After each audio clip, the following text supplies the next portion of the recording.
Quero propor a vocês aqui um contexto, e o contexto é esse. Vamos fazer de conta. E a proposta é essa: faz de conta que você liga para mim, e você ao telefone você me diz: pastor, eu estou passando por algumas situações e eu gostaria muito de conversar com o senhor. Eu gostaria muito de bater um papo, eu preciso conversar porque tem algumas coisas acontecendo na minha vida e eu preciso desabafar, eu preciso de aconselhamento, eu preciso conversar. Então a gente marca um encontro, você vem até a minha casa ou algum lugar, um lugar que a gente chama de gabinete pastoral. Eu sento na sua frente, você senta na minha frente e você começa a dizer o que está acontecendo com você. Você começa a abrir o seu coração. Você começa a dizer coisas para mim que às vezes nem para o seu marido ou para sua esposa você pode dizer. E diz como você está frustrado. O quanto você esperava que Deus mudasse a sua situação. O quanto você gostaria que Deus de uma vez por todas intervisse e mudasse o contexto em que você está vivendo. Eu ouço atentamente cada palavra que você está me dizendo. Presto muita atenção na sua expressão. E tenho certeza absoluta que você está sendo sincero. E as suas palavras com relação a Deus, embora alguns possam até atribuir como desrespeitosas, eu com muito carinho as ouço e respeito, entendendo o que está acontecendo com você. Quando você finalmente termina de abrir o seu coração, quero que você se imagine nessa conversa comigo, tá bom?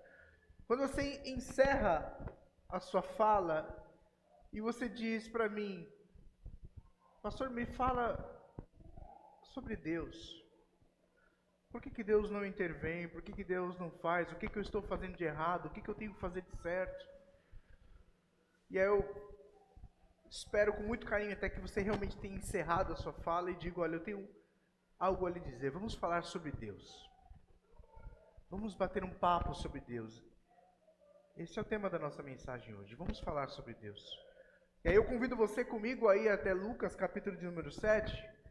E antes que eu faça a leitura do texto e que eu passe pelo texto, eu digo a você algo. Eu digo, quando nós terminarmos de ler esse texto e quando eu terminar de discorrer sobre o que Jesus nos mostra aqui, eu vou perguntar para você, baseado nesse texto, baseado em Jesus, se você está disposto a confiar neste Deus. Então você concorda comigo? Então vamos ler. Lucas capítulo 7, de 11 a 17.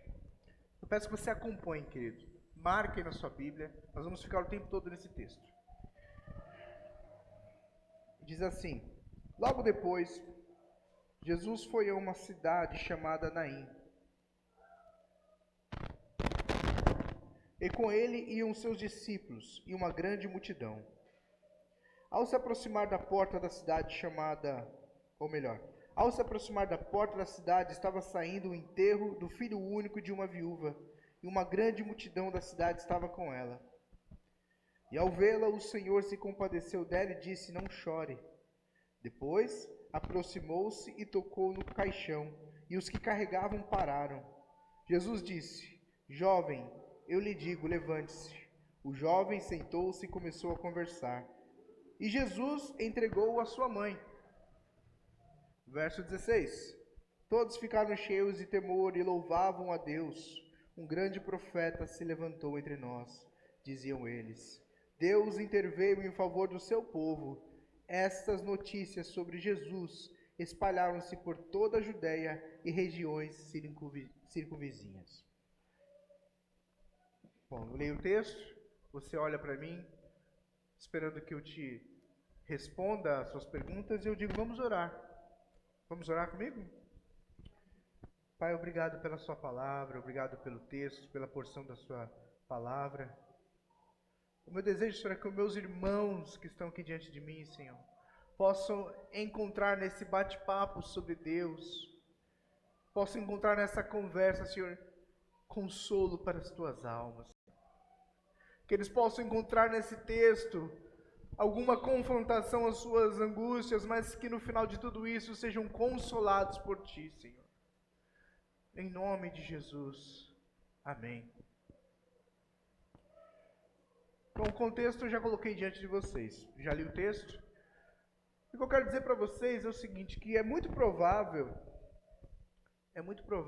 que muita gente tenha uma impressão equivocada sobre Deus. É muito provável que muitas pessoas criem expectativas sobre Deus a partir de informações equivocadas que foram dadas a elas. E há pessoas que têm essas informações cravadas no seu coração e mesmo após anos e anos de frustrações, não conseguem perceber que há uma falta de coerência entre a informação que foi dada a elas sobre Deus e o Deus das Escrituras, o Deus da Palavra. O contexto que nós estamos vendo aqui, Jesus ele chega a uma cidade chamada Naim, e lá ele vê um cortejo, uma viúva que já havia sofrido a perda do marido, agora sofre a perda do único filho. Eu quero que você se imagine no lugar dela. O marido se foi, e aquilo que ainda a lembrava da presença do marido, que era o filho, também esse morre, falece. E ela está levando o corpo do seu filho, provavelmente na sua cabeça, perguntando por que isso está acontecendo comigo. Já não bastava tirar de mim o meu marido, também o meu filho. E o fato de haver uma multidão atrás dela, provavelmente aquela multidão simpatizava com ela. Eu quero que você se veja no lugar dessa viúva. E à medida que ela vai andando, ela não esperava, ela dá de encontro com uma outra multidão, guiada por um nazareno, por um homem diferente dos outros. Este homem, ele não pede licença, ele não pergunta se aquela mulher queria que ele intervisse ou não, ele simplesmente olha para ela, se compadece dela, ordena que o cortejo pare, ele põe a mão no caixão, ele diz ao jovem que se levante, o jovem se levanta, provavelmente sem saber o que estava acontecendo, ele entrega o jovem à sua mãe. O que eu quero dizer para você, querido, que eu sei que você passa por coisas que às vezes você não entende. Eu sei que você passa por situações onde você esperava que Deus intervisse. E ensinaram você que se você seguisse o livro, se você seguisse as regras, se você seguisse as orientações, você não ia se frustrar, tudo ia dar certo para você. Mas eu tenho certeza, e você vai ter que concordar comigo agora, você já experimentou frustrações. Você já esperou que Deus fizesse algo e você nunca viu esse algo se concretizar. Você já teve expectativas acerca de Deus e essas expectativas continuam ainda não cumpridas e até hoje você diz, um dia vão acontecer, um dia vão acontecer. Então, nesse bate-papo sobre Deus, a primeira coisa que nós temos que ver é o procedimento de Jesus aqui. João, ele diz na primeira epístola dele, capítulo 2, verso 6, aquele que diz estar nele, também deve andar como ele andou. Aquele que diz estar nele deve andar como ele andou.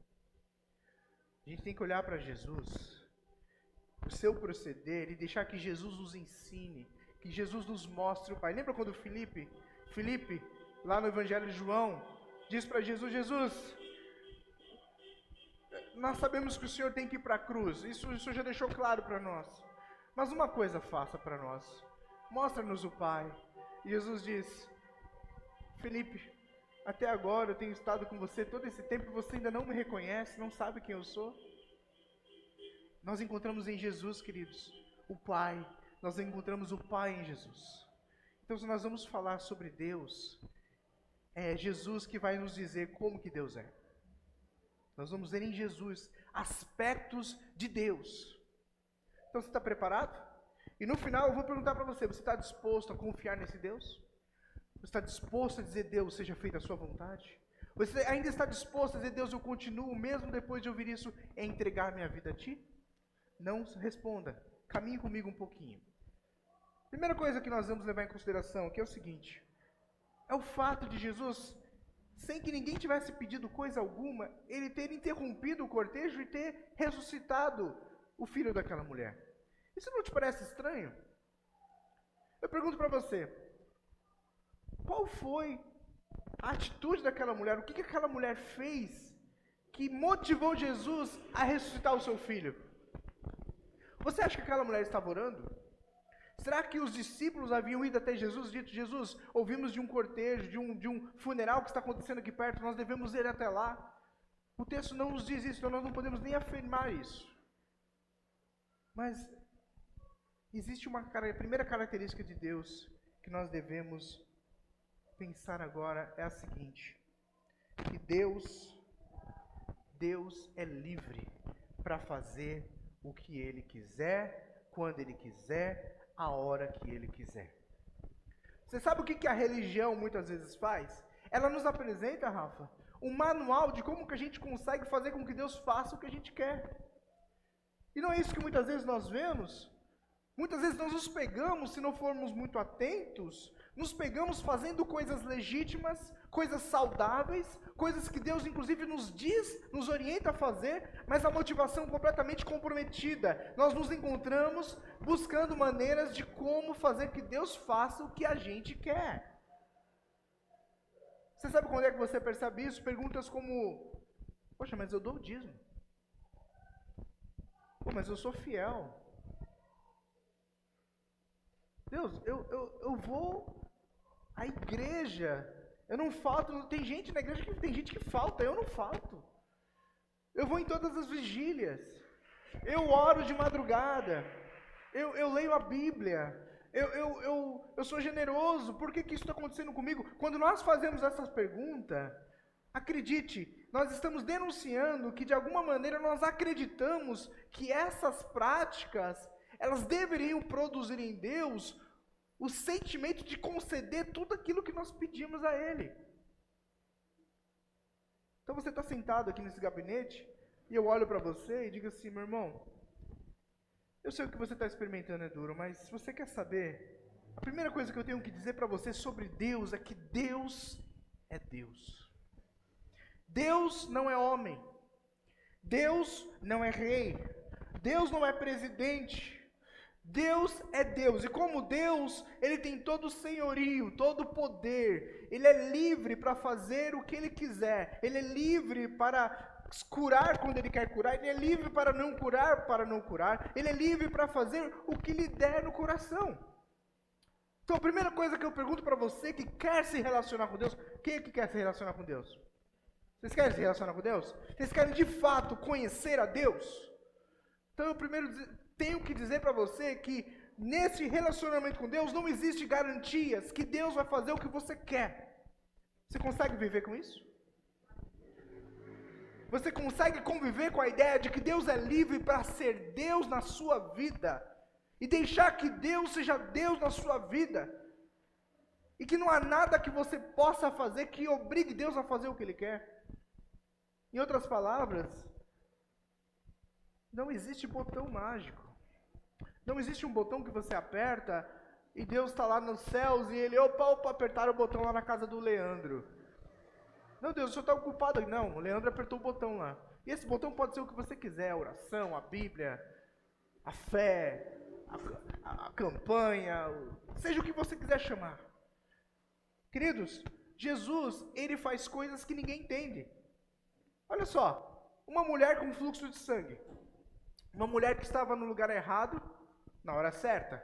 Ela não poderia estar próximo daquelas pessoas, porque ela estava com fluxo contínuo de sangue. Ela não poderia tocar em ninguém, ninguém poderia tocar nela.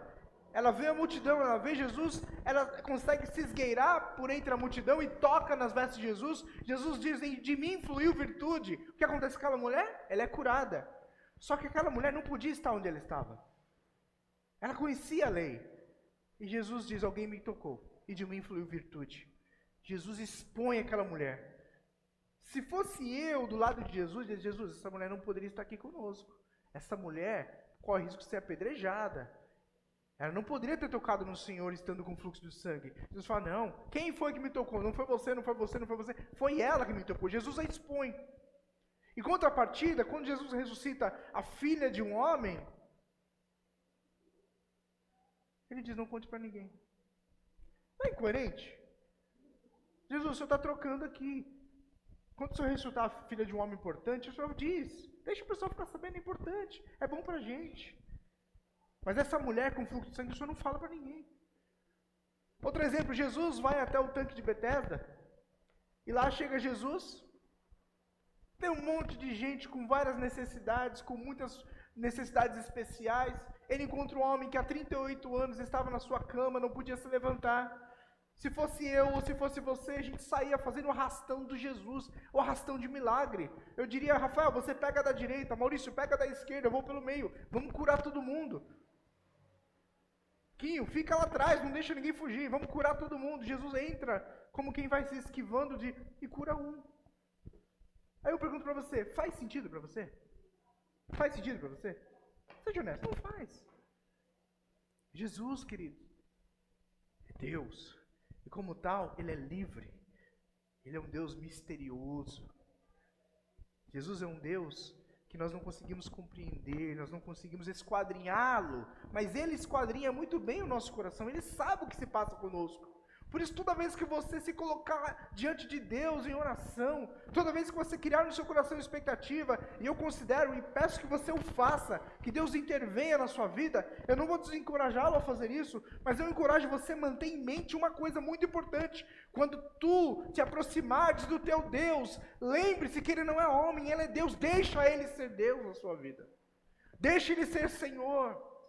Deixa Ele ter esse senhorio sobre você. Deixa que Deus tenha a última palavra. Não tente colocar Deus contra a parede. Não tente dar carteirada em Deus usando a sua oração. Não tente dar carteirada em Deus usando o seu dízimo, a sua oferta.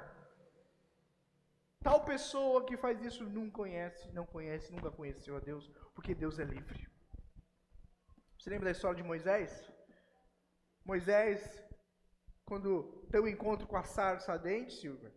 A Silvia não está aí, Melissa.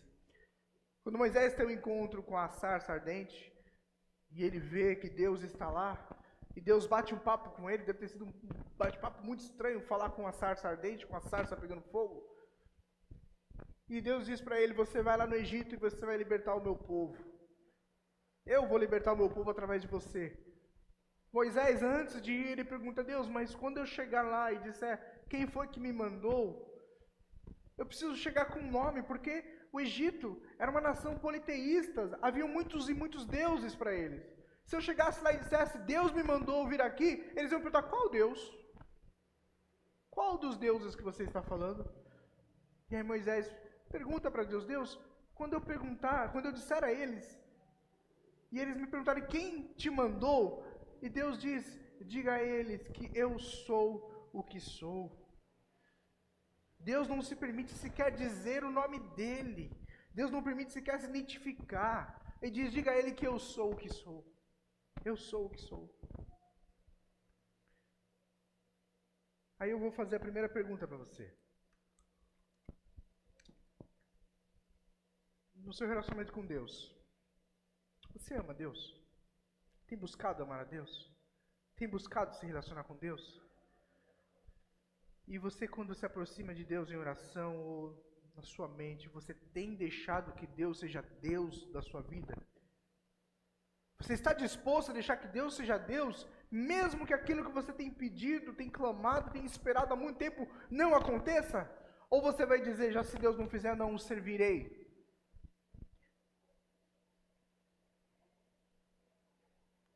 Lembra de Sadraque, Mesaque e Abednego? Quando lhes foi pedido que eles se prostrassem diante daquela estátua, e disseram, se vocês não se prostrarem diante da estátua, eu vou jogar vocês na fornalha, 4 vezes mais aquecidas, tão quente que aquele que se aproximava dela morria. E eles diziam, se o nosso Deus quiser nos livrar, Ele vai nos livrar, mas se Ele não nos livrar, mesmo assim não nos prostraremos diante de Ti. Queridos, nós precisamos voltar o nosso olhar para o nosso Deus, que é livre, é o Deus que faz coisas misteriosas, é o Deus que age de maneiras incompreensíveis, sem tentar ficar entendendo como a mente de Deus funciona. Deus não é um sapo que a gente abre para ficar entendendo como que ele funciona, como são os seus órgãos internos. A gente não consegue, não pode dissecar Deus, a fim de entender como Deus funciona. A Bíblia, desculpa dizer isso para você, mas a Bíblia não explica tudo o que nós gostaríamos de saber sobre Deus. Nós não vamos encontrar nas Escrituras todas as perguntas que a gente gostaria respostas. Nós encontramos nas Escrituras aquilo que é suficiente para nós. E mesmo assim tem muita coisa aqui que nós não entendemos. Verdade ou mentira? Então você que está sentado na minha frente, no meu gabinete pastoral, eu sinto muito pela sua dor, sinto muito pelo que você está passando, de verdade. Mas Deus convida você para se relacionar com Ele, mas Ele não abre mão da sua liberdade de ser Deus. Ele não abre mão da sua divindade. Ele não abre mão da sua soberania. Deus é soberano.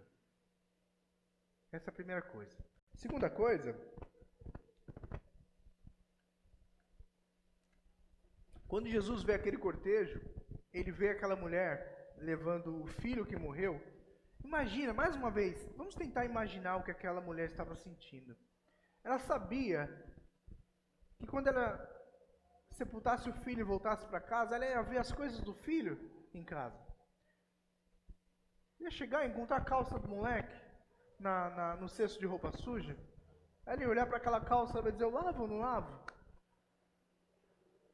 Ela ia para o quarto do moleque e ia ver o caderno no chão. Esse moleque largou o caderno no chão de novo, vou guardar lá no armário para ele poder... Ele nunca mais vai usar esse caderno. Ela vê o celular do moleque caído no chão, vai pegar o celular do garoto. Esse moleque é muito, muito bagunceiro mesmo. E aquilo vai trazendo dor para ela, porque ela vai se lembrando. Você já perdeu alguém?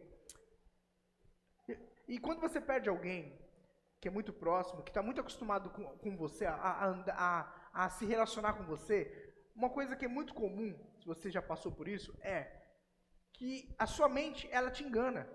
Verdade ou mentira? Você esquece que aquilo aconteceu. Então você pensa assim, eu vou passar na casa do meu... Meu tio faleceu, esqueci. Você vai fazer uma comida, eu vou ligar para minha fulana de tal, porque ela sabe como faleceu. A nossa mente prega essas peças em nós. E Jesus olha para aquela mulher e vê que aquela mulher está sofrendo. E o texto diz o quê? Que Jesus o quê? Se compadece dela. Amados, eu vou dizer uma coisa para vocês.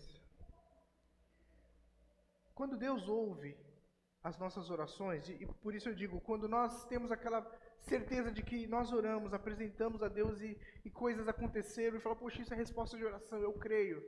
A gente fica feliz, não fica? A gente fica feliz porque aquilo que a gente colocou diante de Deus se concretizou.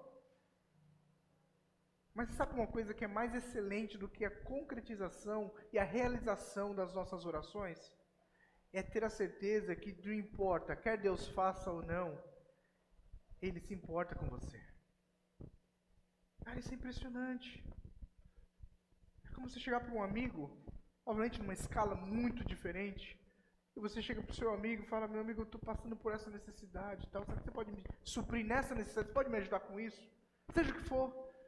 E seu amigo não pode te ajudar, mas ele demonstra para você o quanto ele se incomoda pelo fato de estar impotente diante da sua situação. Ele olha para você e fala, cara, você não sabe o quanto eu me sinto mal por não poder te ajudar, me perdoa, eu queria muito poder suprir a sua necessidade. E você sai daquele encontro feliz, não porque a sua necessidade foi suprida, mas porque você encontrou um amigo, alguém que se importa com você, alguém que, em outras palavras, chora com você, alguém que se compadece pela sua situação. Isso é maravilhoso, eu tenho muitos amigos assim. Eu tenho amigos assim, é maravilhoso.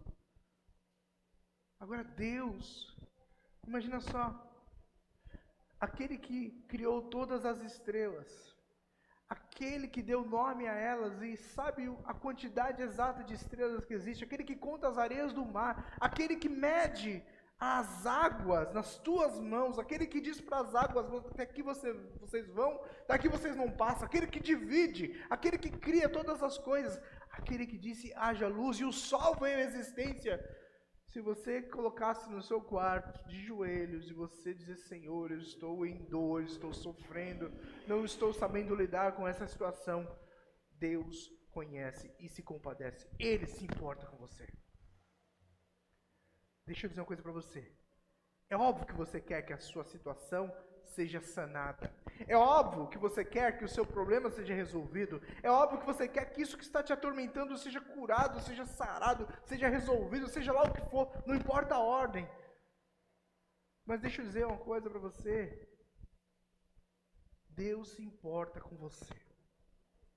Deus se importa com você. As suas orações não são estranhas aos ouvidos de Deus.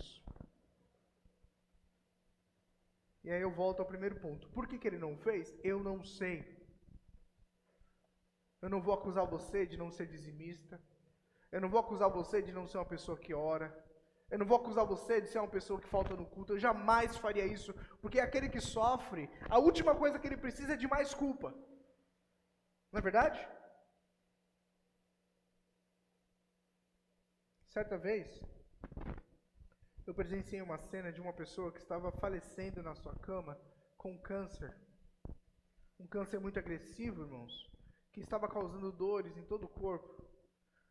E alguém muito próximo a essa pessoa, que frequentava a mesma igreja, se aproximou dessa pessoa que estava falecendo, e disse assim, você está passando por isso, sabe por quê? Porque você não tem fé.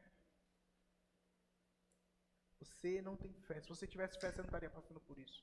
Agora eu pergunto para você, o que uma pessoa que está na cama, morrendo de câncer, com dores, qual é a última coisa que essa pessoa precisa? É que seja lançado sobre ela culpa de que ela está fazendo alguma coisa errada. Agora você consegue imaginar Deus, soberano? Deus é bom, não é? Você crê nisso? Deus é bom. Deus é bom. Você consegue imaginar Deus todo-poderoso do lado da cama de hospital, de alguém enfermo, de braço cruzado e dizendo assim, olha, basta eu estalar o meu dedo e você será curado. Basta eu fazer assim, ó. Aliás, não precisa nem fazer isso. Uma palavra da minha boca e você seria curado. Vamos lá, mais fé. Vamos? Mais fé. Sua fé não chegou. E você lá, quebrantado, moído, quase não consegue falar, a boca está seca porque não consegue ingerir água, os lábios trincados, o corpo definhando, os ossos aparecendo. Aí chega alguém e diz para você, a culpa é sua por você estar passando isso. Porque se você tivesse fé, Deus já tinha feito. O que Deus quer fazer. Existe um texto muito interessante de Daniel, capítulo 9. Diz assim que quando Daniel estava orando para que Deus lhe revelasse um sonho. E queria que Deus revelasse a ele, desse a interpretação de um sonho. Está lá em Daniel capítulo 9, de 1 a 19. Eu não vou ler o capítulo todo, mas diz assim, a partir do versículo de número 20. Enquanto eu estava falando e orando, confessando o meu pecado e o pecado de Israel, meu povo, trazendo o meu pedido ao Senhor. Só um detalhe, Daniel está fazendo isso aqui quando ele está confessando o pecado dele e o pecado do povo. Isso tem muito a ver com o que aconteceu lá atrás. Quando o templo de Salomão foi construído, e Salomão, em uma das suas orações, ele diz assim, Senhor, todo aquele que voltar-se para o templo. Você lembra que Daniel orava 3 vezes ao dia? E ele virava para onde? Para onde o templo havia sido construído. Isso é o povo dele, isso que ele tinha herdado do povo dele. E Salomão havia pedido a Deus na sua oração o seguinte, quando o templo foi inaugurado, ele diz, Senhor, todo aquele que orar a Ti confessando os seus pecados, o Senhor ouvirá. Por favor, Deus, ouça. E Daniel está fazendo isso, por isso que ele começa confessando os seus pecados e os pecados de Israel. E aí ele diz, verso 21, enquanto eu ainda estava em oração, imagina Daniel orando, Gabriel, o homem que eu tinha visto na visão anterior, veio voando rapidamente para onde eu estava. Imagina, você está orando, de repente aparece Gabriel. A hora do sacrifício da tarde. Ele me instruiu e me disse, Daniel, agora vim para dar-lhe percepção e entendimento. Assim que você começou a orar, houve resposta que eu lhe trouxe. E olha só o que o anjo diz. Vamos parar aqui. Daniel está lá orando. São 70 semanas, cara. 70 semanas. E Daniel está orando. Está lá orando. E aparece o anjo. E o anjo vem trazer a interpretação daquilo que ele estava querendo. Quando você pensa que o anjo vai abrir a boca e dizer a ele o que ele quer ouvir, me parece que o anjo tem uma coisa um pouco mais importante, ou melhor, muito mais importante do que a revelação em si. Você sabe o que é? Verso 23. Assim que você começou a orar, houve uma resposta que eu lhe trouxe, porque você é muito amado. Por isso, preste atenção na mensagem para entender a visão. Se eu disser para você que mais importante disso que você tem colocado diante de Deus, que não é pouca coisa não, eu sei que é importante para você, mas é a compreensão de que Deus se compadece, Ele te ama. É por isso que o texto mais conhecido das Escrituras é o João 3,16, porque Deus amou o mundo de tal maneira. E quando diz de tal maneira, é porque não existe uma unidade de medida capaz de mensurar o tamanho do amor de Deus. O que nós usamos para medir o amor de Deus? Quilômetros, milhas, quilos, litros, toneladas? Qual a unidade que mede o tamanho do amor de Deus? O seu próprio Filho na cruz. Esse é o tamanho do amor de Deus. Porque Deus amou o mundo para que todo aquele que nele crê não pereça, não morra, mas que tenha vida eterna.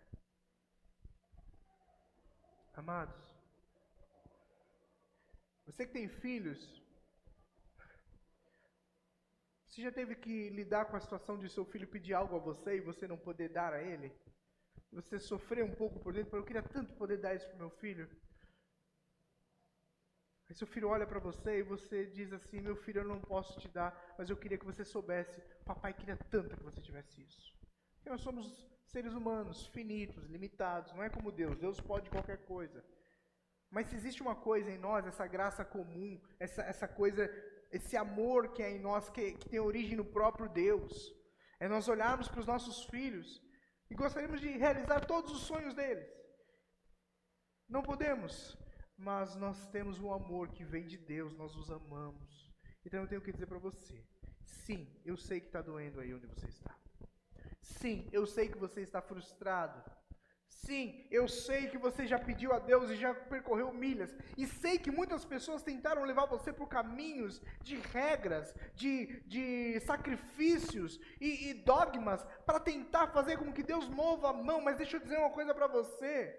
Eu não sei por que Deus não o fez ainda, mas acredite, Ele é misterioso. Ele faz se Ele quiser, mas uma coisa é fato, Ele te ama. O fato dele não ter estendido a mão ainda não significa que Deus não te ama. Deus te ama. Deus te ama. Ô, meu irmão, escuta, Deus ama você. Deus ama você. Ouça minhas palavras, deixe isso entrar no seu coração. Celebra aí, diz um aleluia no seu coração. Deus me ama. Eu sou importante para Deus, Deus me ama. Deus me ama. Ele ama você, amado. Como é que Ele simpatiza com você? Não é que Ele acha você um espécime interessante. Ele ama você.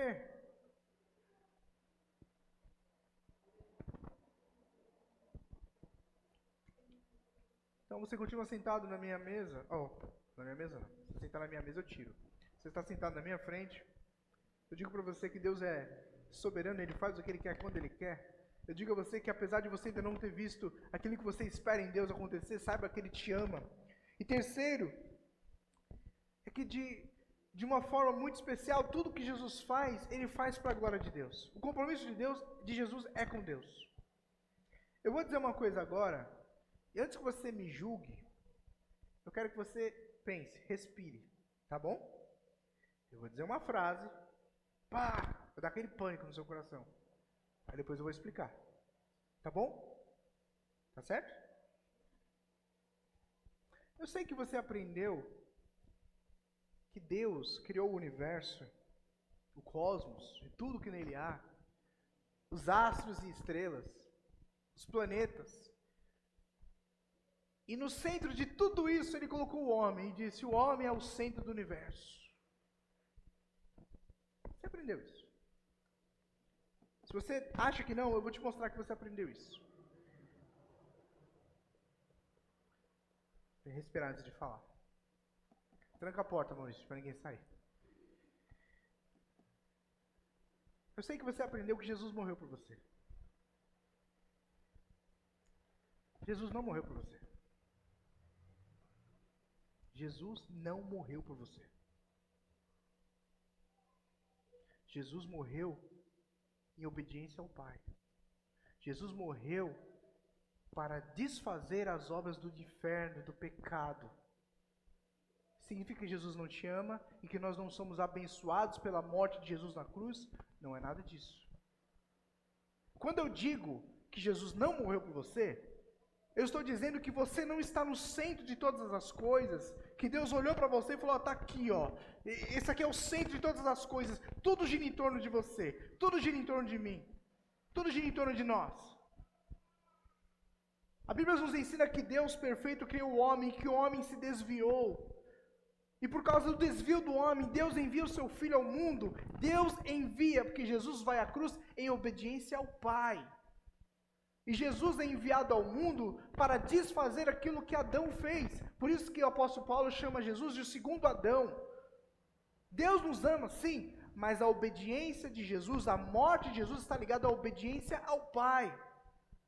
É por isso que no Getsemane ele diz: passa de mim esse cálice, mas que seja feita a sua vontade. E antes que você coloque palavras na minha boca e diga: Jesus não nos ama, Deus não nos ama, não é isso que eu estou dizendo. O que eu estou dizendo é que nós somos abençoados pelo amor de Deus, de tal modo que nós somos livres da garra do pecado. Agora, você acreditar que você está lá no centro do universo e que você é a coisa mais importante do mundo e que Deus olha para você e fala assim: ó, Jesus, você ama os homens? Ama. Então vai lá e morre por eles. Jesus morreu em obediência ao Pai. E por isso nós somos libertos das trevas. Quer ver outro engano que nós temos? Nós falamos que Deus é fiel. Não falamos isso? Eu faço pergunta para você: Deus é fiel a quem? A mim? Mostra para mim na Bíblia onde diz que Deus é fiel a mim. Você é capaz de fazer isso? Eu desafio qualquer um. Eu fico aqui depois do culto, a gente senta lá atrás, vamos conversar, vamos folhear nossas Bíblias. Onde diz que Deus é fiel a mim? Então, cuidado quando você diz as coisas. O irmão já pegou ali. Eu sei que esse assunto incomoda muita gente, irmão. Senhor, eu sei que tu és fiel. Eu entreguei a minha oferta, eu sei que tu és fiel. O que eu estou querendo dizer com isso? Fala para mim. Ou seja, eu fiz a minha parte, agora você tem que fazer a sua. Querido, Deus é fiel à palavra dele. Deus é fiel a ele. Deus não deve fidelidade a mim. Não fui eu que morri na cruz? Não foi você que foi crucificado? Existe uma explicação muito interessante que eu uso isso de maneira muito didática. É assim, vamos colocar isso de maneira bem primária mesmo. Deus, quando ele cria o homem, cria todas as coisas, ele diz ao homem: se você comer do fruto da árvore do conhecimento do bem e do mal, você vai morrer. Ou seja, se você pecar, você vai ser destruído, você vai morrer. Aí o homem vai lá e faz uma lambança e peca, e desobedece a Deus.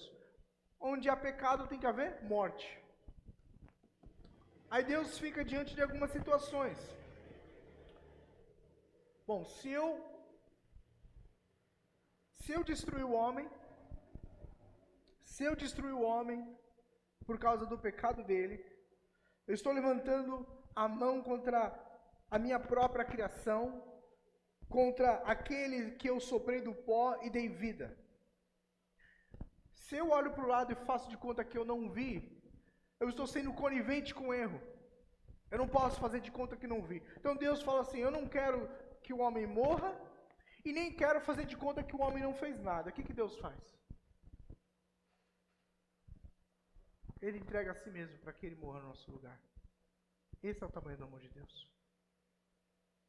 Mas voltando aqui ao assunto, Tudo que Jesus faz, queridos, é para glorificar a Deus. O que ele faz quando ele pega aquele jovem? Ele mostra para todo mundo, olha aqui, ó, olha o que eu fiz. Chama os fariseus lá, diz para eles que foi eu que fiz. Ele entrega a mãe. Quem é que está sendo glorificado? É Deus. Diz para mim, se fosse nos dias de hoje, se algum de nós aqui tivesse orado por um morto e esse morto ressuscitasse, íamos escrever livro, ia gravar vídeo, ia fazer campanha, ia colocar propaganda em tudo quanto é lugar, ia fazer um palanque, iríamos às custas daquele milagre que Deus realizou, querer tirar crédito, querer tirar vantagem em cima de algo que Deus fez. Mas Jesus, muito resolvido com isso, ele pega o garoto e entrega a sua mãe, porque o objetivo de Jesus é glorificar ao Pai. Ele abençoa aquela mulher, devolvendo-lhe o filho, mas ele glorifica ao Pai. E tanto é verdade que o texto encerra dizendo o seguinte, que todos ficaram cheios de temor e louvaram a Deus. É só a gente se perguntar se o que a gente está fazendo está certo ou errado. Se o que a gente faz, ou como a gente faz, talvez, as pessoas estão dizendo, você é o cara. Não, você tem a unção, você é o cara. Ou estão dizendo, Deus é bom. Presta atenção. Não é o assunto que eu quero tratar, mas você quer encontrar um falso profeta, você quer encontrar alguém que não tem compromisso com a palavra, presta atenção se as coisas que ele faz está trazendo glória para quem? Quem é que está sendo glorificado com isso? É Deus? Ou o meu ministério? Quem é que está sendo glorificado com isso? É Deus ou a minha igreja? Quem está recebendo todo o crédito? É Deus ou a placa da minha igreja? Jesus pega, Ari. Está aqui, ó. Não é isso que você queria, não era o seu filho? Está aqui, ó. Vai lá, aproveita o seu filho, curte ele, abraça ele bem forte. Deus, tu és bom, está todo mundo te glorificando, que bênção, que maravilha. Deixa eu falar uma coisa para você. Você está sofrendo? Deus ama você. Mas não se esqueça que Ele é um Deus de mistério, Ele é soberano. Não conseguimos entender por que Ele faz com um e não faz com o outro. E tudo que Ele fizer, acredite, é para glorificar a Deus. Se não glorificar a Deus, querido, sinto muito, desiste. Desiste. Você sabe que Jesus, ele realizou muitos milagres enquanto ele estava entre os apóstolos, sabe? Muitos milagres. João, ele encerra o evangelho dele dizendo uma coisa muito interessante. Se você for para o evangelho de João, quer ver o que diz?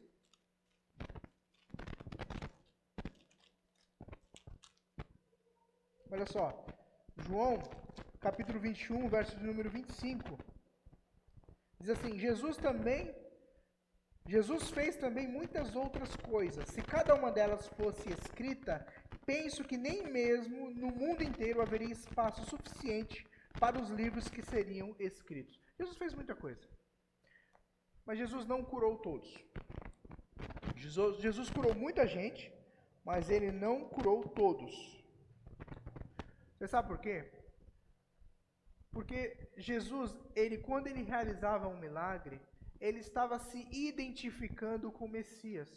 Ou ele estava mostrando quem ele era. Por isso que os milagres que Jesus realizava ofendiam muito os fariseus. Porque os milagres que ele realizava eram milagres que somente o Messias poderia realizar. Vocês estão entendendo? Os milagres que Jesus rezava, eles estavam atestando que Jesus era o Messias. Por isso que quando ele ressuscitava os mortos, deixava os fariseus apavorados. Não é possível que ele tenha ressuscitado os mortos. Porque só o Messias pode ressuscitar os mortos. E esse aí com certeza não é o meu Messias. Quando Jesus curava os cegos, eles diziam, não é possível que Jesus tenha curado os cegos. Existe uma possibilidade que quando Jesus, sabe aquele cego do Evangelho de João, capítulo 9, de 1 a 42, por aí, quando Jesus faz uma solução com saliva e areia e terra e passa no olho dele, havia na prática pagã, eles pegavam ídolos de madeira e eles ungiam os seus olhos a fim de que aquelas aqueles deuses pagãos fossem colocados em lugares de evidência e dizer, olha, esse aqui é o nosso Deus. Nós o fizemos com uma árvore que nós pegamos na floresta, cortamos, moldamos e ungimos os teus olhos. Está aí, está prontinho. Jesus, quando ele pega aquele cego e ele unge os olhos dele com saliva e terra, Jesus está dizendo o seguinte, tudo aquilo que vocês fizeram foi paganismo, vocês não têm poder de criar coisa alguma, só Deus é capaz de dar vida, só Deus é capaz de trazer vista. E ele pega e fala, vou mostrar para vocês como é que faz. Ele unge os olhos daquele cego e ele volta vendo. Mas, como eu estava dizendo, amados, aqui nós temos algumas pessoas, acreditem, alguns de nós aqui vamos experimentar coisas, outros vão experimentar outras, alguns vão pedir algo para Deus, vão clamar, vão esperar em Deus, vão dizer, consegui, Deus me ouviu, outros vão dizer, até hoje estou esperando. Mas eu quero dizer para você que tudo aquilo que Jesus realizou, Jesus estava sinalizando que ele era o Messias e mais, ele estava nos dando um aperitivo daquilo que nós havemos de experimentar na glória. Você foi a um restaurante? Outro dia eu e a Silvia fomos no restaurante, faz um tempo isso, e nós cometemos o maior equívoco de todos. Antes do prato principal, a gente encheu a barriga de pão. Irmãos, o pão era bom. Eu enchi a barriga de pão. Eu não estou brincando, não. Quando chegou o prato, eu não consegui dar 2 colheradas, tive que levar para casa com raiva, porque eu paguei caro naquela comida. Eu enchi a barriga de pão e água. Então, o que Jesus está nos mostrando quando nós lemos o Evangelho, acredite, é um aperitivo, é uma entrada, é uma amostra daquilo que nós havemos de experimentar em plenitude no céu. Olha só o que diz Apocalipse capítulo 21, a partir do verso 1. João diz assim, então vi novos céus e a nova terra, pois o primeiro céu e a primeira terra tinham passado, e o mar já não existia. Vi a cidade santa e a nova Jerusalém, que descia do céu da parte de Deus, preparada como uma noiva adornada para o seu marido. Olha só o verso 3. Ouvi uma forte voz que vinha do trono e dizia, agora o tabernáculo de Deus está com os homens, a morada de Deus é com os homens, com os quais ele viverá. Eles serão os seus povos, e o próprio Deus estará com eles, e será o Deus deles. Verso 4. Ele enxugará dos seus olhos toda a lágrima. Não vai ser como no Novo Testamento, que alguns foram curados, outros não. Uns tiveram suas lágrimas recolhidas, secas, e outros continuaram chorando. Diz que Deus secará dos nossos olhos todas as lágrimas, não haverá mais morte, nem tristeza, nem choro, nem dor, pois a antiga ordem já passou. Aí eu volto à nossa conversa de gabinete. Diga você consegue se relacionar com Deus que é soberano? E que faz o que Ele quer quando Ele quer? Ou você prefere um Deus que você possa controlar? Segundo, você consegue se relacionar com Deus que nem sempre atende ou ouve aquilo que ouve, porque Ele sempre ouve, que nem sempre concede aquilo que você tem clamado em oração, mas que se importa com você? Ou você prefere um Deus que não está nem aí para você, mas se você fizer, apertar os botões corretos, Ele dá o que você quer? E terceiro, você consegue se relacionar com Deus que promete curar você, não agora, mas na eternidade? Ou você só serve a Deus se Ele fizer por você o que você quer agora, ontem? Igual uma criança. Já viu criança? Como que é? Eu quero e quero agora. Não é assim que criança é? Eu quero agora. Não, filho, no seu aniversário. Não, eu quero agora. Vê uma coisa na TV? Eu quero agora. Será que nós conseguimos? Amados, estou encerrando dizendo uma coisa para vocês. O texto, ele nos diz que no verso de número 11, há uma multidão de pessoas seguindo Jesus, seguindo a vida. E no verso 12, há uma multidão seguindo a morte, seguindo o cortejo, seguindo um corpo morto que será enterrado. Quando Jesus encontra com essa multidão, quando a multidão que segue a vida encontra a multidão que segue a morte, existe um reboliço, existe um mistério, existe uma bagunça. Jesus faz maravilhas e Deus é glorificado, amados. Então, voltando ao contexto para encerrar, você está no meu gabinete, sentado na minha frente, eu tenho que te fazer essa pergunta, porque você me procurou. Nós estamos falando sobre Deus? Eu vou falar para você sobre o meu Deus. Conheço, sei da sua dor, mas a minha pergunta é, você está disposto a seguir um Deus soberano, que faz o que Ele quer, quando Ele quer? Você está disposto a abrir mão de tudo aquilo que é controle de Deus? Você está disposto a orar a Deus, não para tentar convencer a Deus de coisa alguma, mas você está disposto a orar a Deus para se relacionar com o seu Pai, para abrir o seu coração? Você está disposto a confiar que Deus te ama, mesmo quando você caminha por um vale de sombra e morte? Mesmo quando as nuvens são turvas, mesmo quando o barquinho está sendo assolado pelas ondas, mesmo quando tudo está indo mal, mesmo quando há uma pandemia no seu país, você está disposto a continuar confiando, Deus é bom. E você está disposto a seguir um Deus que decidiu curar você, tratar de você na eternidade. Está disposto a isso? Ao contrário, se você não estiver, eu sugiro então que você fique com Deus da religião. O Deus das promessas, o Deus das escadas que a gente sobe de joelho, o Deus que é controlado pelo dízimo que a gente dá, o Deus que é controlado pelas campanhas que a gente faz, o Deus que é controlado pelas determinações que a gente faz com o dedo à riste. Eu ordeno, eu determino que o Senhor faça, porque Jesus diz, não podemos servir a dois senhores. Porque se fizermos isso, havemos de aborrecer a um ou a outro. Escolha qual Deus que você quer servir. O Deus que é soberano, que te ama e que nem sempre cura a gente neste tempo. Às vezes Ele deixa para curar a gente na eternidade. Que Deus abençoe a sua palavra em nome de Jesus. Amém?